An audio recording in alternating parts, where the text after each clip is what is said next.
오늘 본문은 하나님을 찬양하고 있는데요. 본문이 찬양하는 하나님은 광야에서 행하셨던 하나님입니다. 4절 말씀 보면요. 하나님께 노래하며 그의 이름을 찬양하라. 하늘을 타고 광야에서 행하시던 일을 위하여 대로를 수축하라. 그의 이름은 여호와시니 그의 앞에서 뛰놀지어다 그랬습니다. 광야에서 행하시던 일이라고 말씀하고 있거든요. 이 광야는 이스라엘 백성이 애굽을 나와서 약속의 땅 가나안으로 가던 바로 그 광야입니다. 그 광야에서 하나님께서 역사하셨습니다. 하나님께서 역사하시는 방법은요, 그들 앞에서 인도하시는 거였습니다. 7절 말씀 보면 이렇게 되어 있습니다. 하나님이여 주의 백성 앞에서 앞서 나가사 광야에서 행진하셨을 때에 그랬습니다. 하나님께서는 이스라엘 백성 앞에서 이스라엘 백성을 인도하셔서 광야를 건너게 하셨습니다. 광야는 사람이 살기 힘든 곳입니다. 거기는 물도 없습니다. 거기는 먹을 것도 없습니다. 거기는 낮에는 덥고요, 밤에는 춥습니다. 사방에서 맹수들이 우글거리는 그런 곳이 바로 광야입니다. 그래서 광야는 고난과 시련을 상징하죠. 근데 이스라엘 백성 광야에서 무려 40년을 헤맸습니다. 근데 놀라운 건 뭐냐? 광야 40년 동안에 굶어 죽은 사람이 한 명도 없습니다. 얼어 죽은 사람도 한 명도 없습니다. 하나님께서 앞에서 그들을 인도해 주셨기 때문입니다. 오늘 시편의 기자는 바로 앞장서서 광야길을 인도해 주신 하나님을 찬양하자고 말하고 있습니다.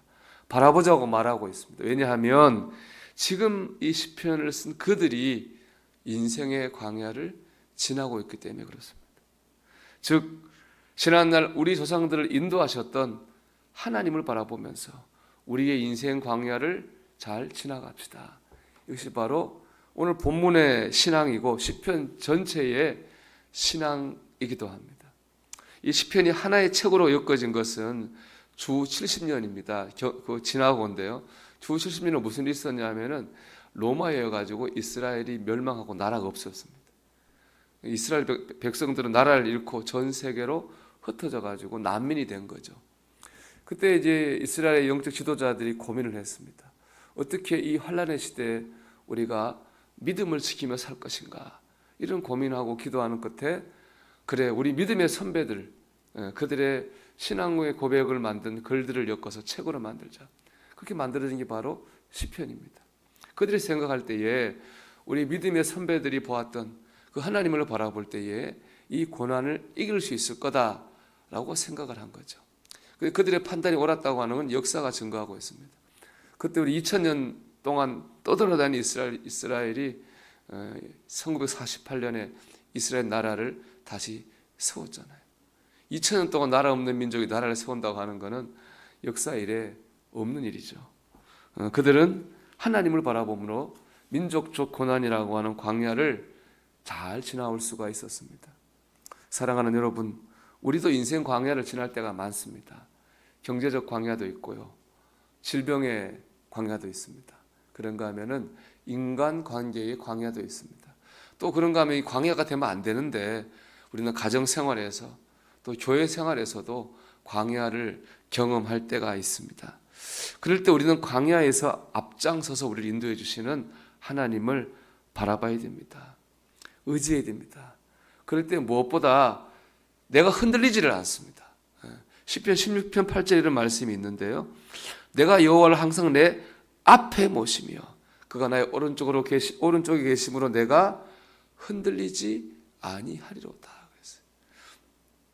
내 앞에 계셔서 나를 인도하신 하나님을 바라볼 때 내가 흔들리지 않습니다. 내가 흔들리지 않으면 됩니다. 온 세상이 다 흔들려도 내가 흔들리지 않고 영적 중심을 딱 잡고 가면은 하나님께서 때가 되면 역사해 주십니다. 우리의 인생 광야를 건너게 해 주시는 거죠. 반대로요, 내가 흔들리면 다 무너지는 거예요. 광야 40년 동안 죽은 사람들도 분명히 있습니다. 1세대는 다 죽었죠. 근데 그들이요, 굶어 죽은 거 아닙니다. 목말라 죽은 것도 아니에요. 얼어 죽지도 않았습니다. 믿음이 흔들려가지고요, 영적 중심이 흔들려서 불순종하다가 가나안 땅에 들어가지 못하고 광야에서 다 엎드러져 죽었습니다. 제가 2000년에 처음 성주 수련을 갔거든요.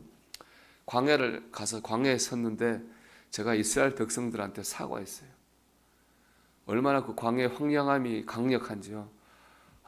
예전에 제가 이스라엘 백성이 그 광야 지나면서 불순종하고 불평했다고 많이 제가 이제 설교하다 보면 비판하잖아요. 나 같아도 그랬겠더라고요.